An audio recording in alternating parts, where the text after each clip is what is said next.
Guillaume Lasseville, nous allons réaliser ensemble une nage de fraises à la vanille, crème chantilly, mascarpone. La nage de fraises, son atout c'est de pouvoir la préparer la veille. Et pourquoi la nage de fraises, ce terme-là, c'est parce qu'elle va nager dans son sirop dans lequel elle va cuire, parfumé à la vanille. Donc voilà, donc on va démarrer. Tout simplement, la couper comme ça. Voilà, tout simple. Tout simplement ajouter le sucre. Voilà, que ça les recouvre bien. Fendre une gousse de vanille. Hein, racler un peu. Hein, et voilà. Tout simple. Démarrer la cuisson. Donc on va le faire sur feu doux. Voilà. Remuer bien comme il faut que les fraises, vous voyez, entrent bien comme ça. Voilà. Enrober de sucre.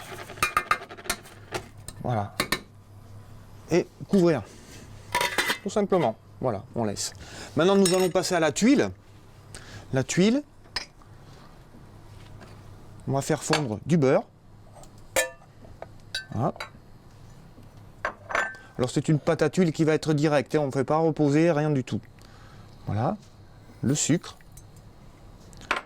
Et je vais mettre sirop de sucre de canne. 1, 2, 3. Ah, on va faire fondre tout ça. On regarde. Pendant ce temps, le sucre commence à fondre. Et une fois qu'il sera à demi fondu, on va laisser faire ça comme ça. On va dire que l'eau de la fraise va faire dissoudre le sucre et va faire le sirop. Donc cette pâte à tuile est très rapide, hein, très facile à réaliser.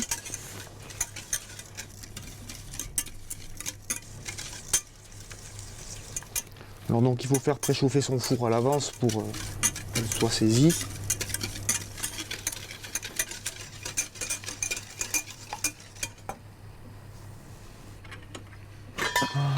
Pareil.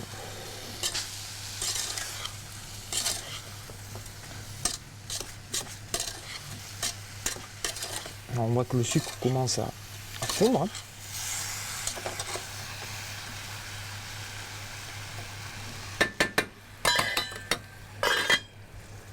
Alors dès que la pâte à tuile commence à bouillir comme ça, enfin un beurre moussant, comme là, et là pas avoir peur, hop, pas des petits tas.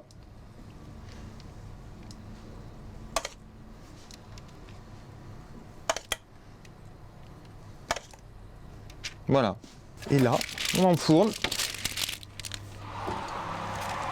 donc 180 degrés, et environ 7-8 minutes. Voilà, c'est très rapide. Et là donc, on voit que le sucre a commencé à fondre. Voilà. Voilà.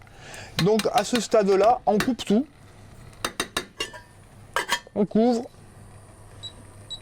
Et voilà, notre soupe de fraises est terminée. On va la laisser reposer. Donc comme je vous disais tout à l'heure, le mieux c'est de le faire la veille. Mais on va dire dans 2-3 heures, le sucre aura fondu et ça fera le sirop. Maintenant, on va passer à la chantilly mascarpone. Donc la réussite, il faut que tous les ingrédients soient de la même température et surtout très frais. Donc on va mélanger la crème liquide, hein, le mascarpone. Donc on délaie un peu.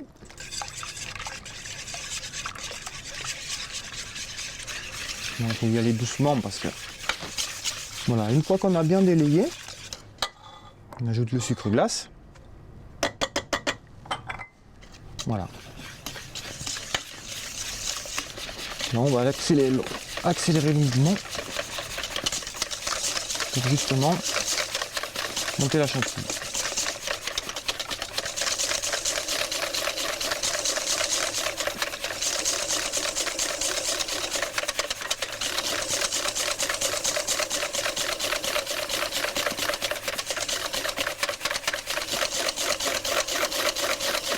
Voilà, ça commence à épaissir.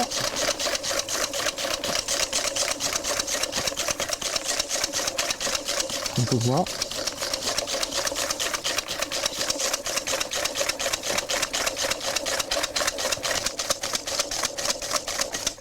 On voit que ça... Et là, je vais la serrer, mais pas trop, parce qu'il faut qu'elle soit lisse. Hein?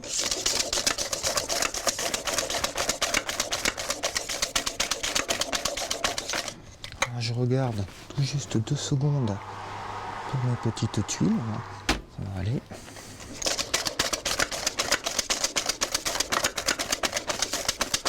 Voilà. Et là, on est bien. Elle est lisse, elle tient. Donc maintenant on va sortir les tuiles.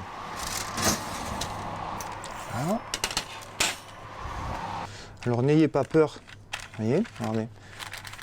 Elles sont malléables. Vous pouvez même les mouler, hein. Si jamais vous voulez faire quelque chose, vous pouvez les faire comme ça. Vous voyez, elles vont tenir. Bon là je fais dans la main, mais bon, vous pouvez prendre un moule. Et en refroidissant, elles vont devenir croustillantes. Voilà. Là, en appuyant comme ça, une fois qu'elle est molle, elle va redurcir à l'air. Voilà. Pour faire ce que vous voulez après.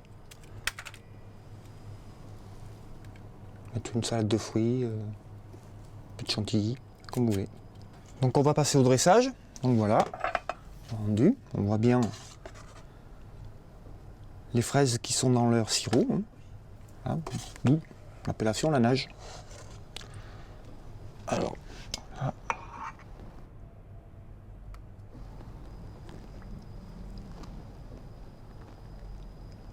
Voilà. Ensuite, la petite quenelle de... Hein.